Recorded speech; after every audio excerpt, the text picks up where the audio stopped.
Welcome to the program.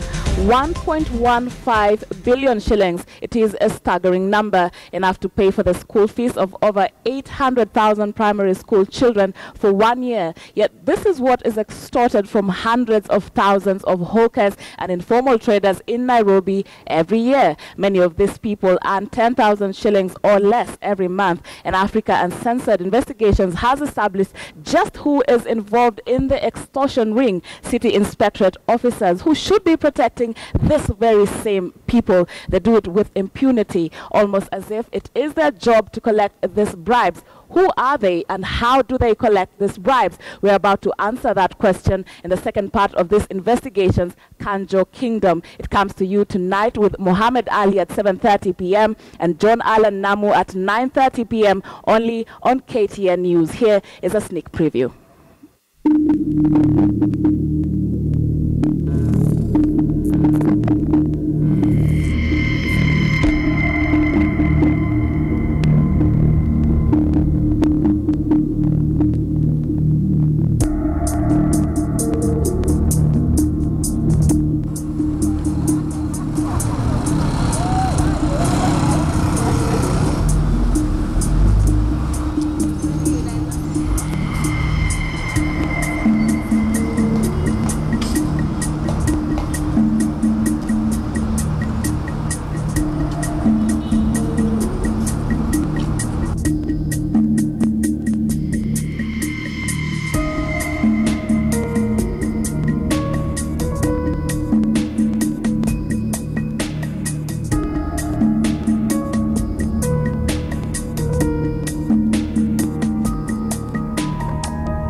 By these investigative pieces, be sure to join Muhammad Ali at 7:30 p.m. and John Allen Namu at 9:30 p.m.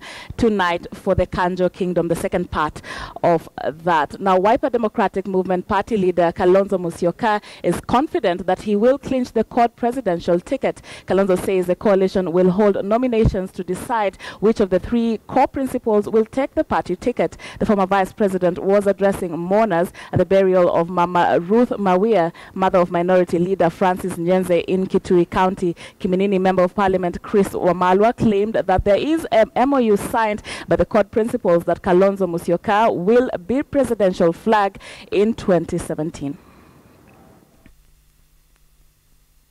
No, stand still and see the salvation of God. Stand still.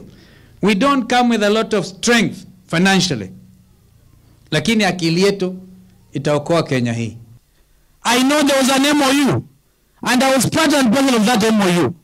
And we know very well what people are saying it's true. As we sit here today, we are looking forward to see Kalonzo Musyoka to be our flag bearer in 2017.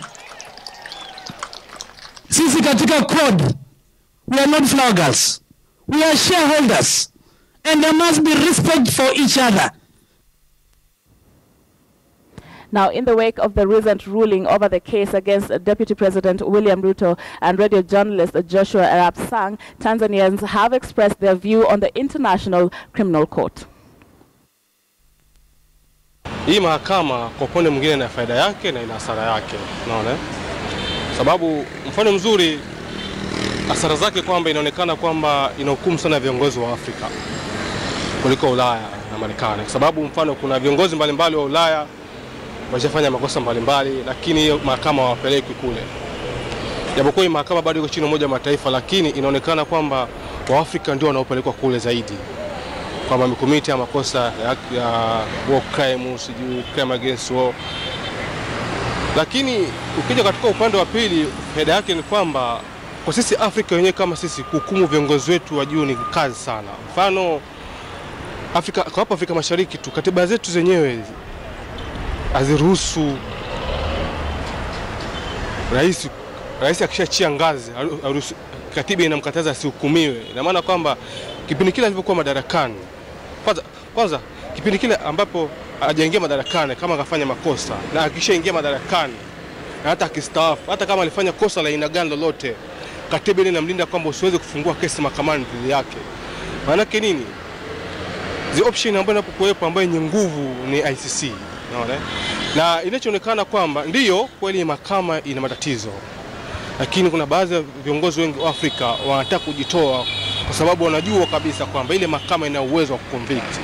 Ina katiba zetu nyingi, hata mahakama kuu ya Afrika haiwezi kuhukumu wale viongozi. Kwa hiyo ndio mtazamo wangu tu kwamba ina faida na hasara zake. Mimi naona kwamba kwa kweli kwa si wa Tanzania tunaona kwamba ni vizuri wao waachiliwe ili wajenge nchi yao kwa pamoja. Na la pili vile vile si wa Tanzania tunaona kwamba mahakama ya ICC ina wahukumu kuwakamata viongozi wa Kiafrika tu. Wazungu mbona hawakamatwi? Kimantiki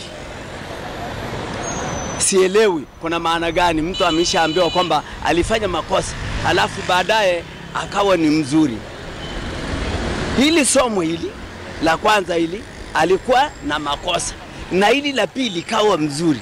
Ina maana hapa kuna sheria ipi iliyotumika? Ya kwanza ilikuwa hawajaangalia sheria na hii ya pili vile vile ndio wameangalia sheria. Hapa mimi sijaielewa.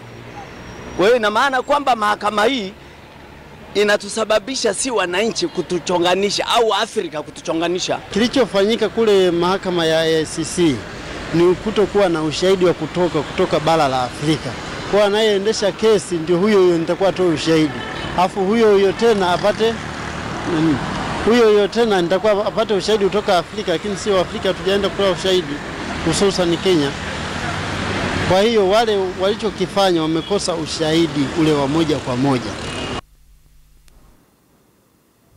Now, this year is promising news to nursing mothers in employment, and employers will be required to provide breastfeeding stations for nursing mothers in the workplace if the president assents to a bill that was recently passed in Parliament. The bill seeks to have companies establish special breastfeeding areas for mothers. Najma Ismail with the details. Up until late March 2016, Kenyan working mothers were struggling to juggle between working and breastfeeding their babies. Apart from 3 months maternity leave, there was no legislation that mentioned benefits for nursing mothers. However, all that has changed, and the new mothers will now be able to exclusively breastfeed their babies for the recommended 6 months duration. The introduction of a new clause in the Health Bill 2015 was sponsored by Kitui South MP Rachel Nyamai, who said the bill will help women work and at the same time improve the health of the children. Employers will now be required to set up the stations with all the necessary facilities, including electric outlets for breast pumps, refrigerators, comfortable sitting areas, and appropriate cooling facilities within the office premise. According to the Kenya National Bureau of Statistics and the Kenya Demographic Health Survey 2008-2009, only 32% of infants are exclusively breastfed during the first 6 months of life. However, the figures are still not a desirable level, since many Kenyan children are still missing out on the important nutritional benefits of breast milk. Sisi tunazunguka nyumbani tu, kazi yetu ni nyumbani. Ungwa, baka, kila kitu yenye inangojea. Ufungue ndio hiyo, ni mama shughuli yote. Sasa kitambo gani niangalie mtoto na sina enough food ya kukula. Mtoto hata unakasirika, mtoto anakunyonya mpaka unaambia sasa wewe unaninyonya na baba yako hata wewe kunisaidia. Wewe kunikimbia. Breast milk has antibodies, and these antibodies boost the child's immunity. So these children are less prone to diseases. And studies have shown that children that are exclusive breastfeeding reduces child deaths by 13%. Hey baby! Infants who are not breastfed have a higher chance of contracting infectious diseases, as well as elevated risk of type 1 and type 2 diabetes, leukemia, sudden infant death syndrome. And mothers, on the other hand, are also at risk of getting breast cancer, ovarian cancer, retained gestational weight gain, type 2 diabetes, among other diseases. Indeed, very promising news should that bill be passed too low.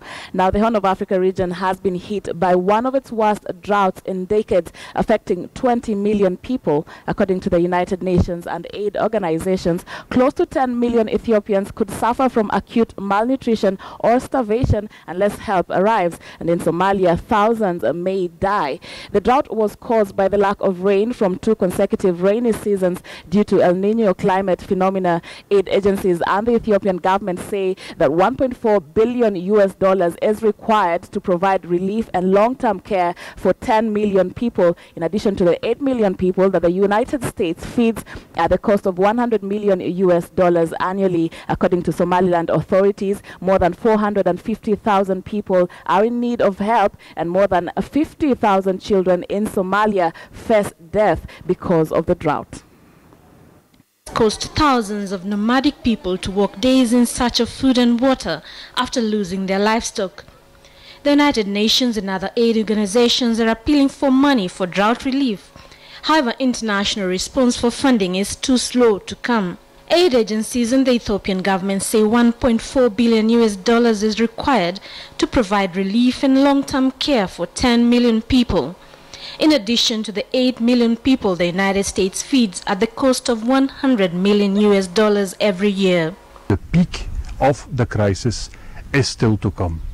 So I think we will see the situation getting worse before it will get better. And we talk about maybe a small improvement around mid-2016 or shortly after this.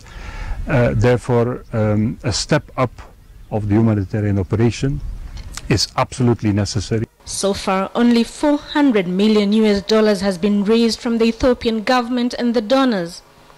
The United States has already pledged $93 million for the Ethiopian drought, and by far this is the largest provider for the relief effort.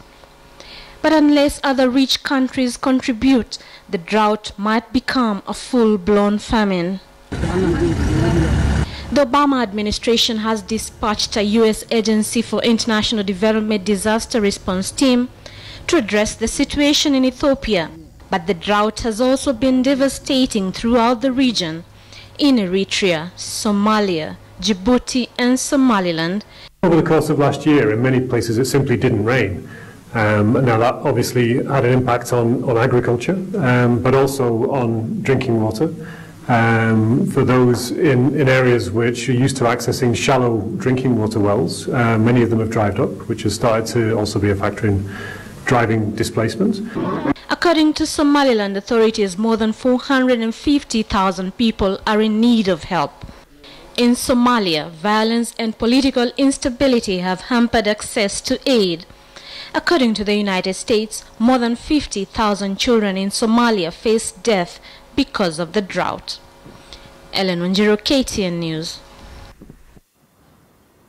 The International Organization of French-Speaking Countries has suspended multilateral cooperation with Burundi. A statement by the organization cited the quote-unquote lack of progress in the East African nation's drive to hold inclusive political dialogue to end a year-long crisis. The organization was created in 1970 to encourage solidarity between the French-speaking nations. Its statement said that it had suspended all programs with Burundi except those directly benefiting the civilian population and those which may contribute to the restoration of democracy. Burundi has been rocked by unrest that has claimed more than 470 lives since April 2015, when President Pierre Nkurunziza announced plans to stand for a third term.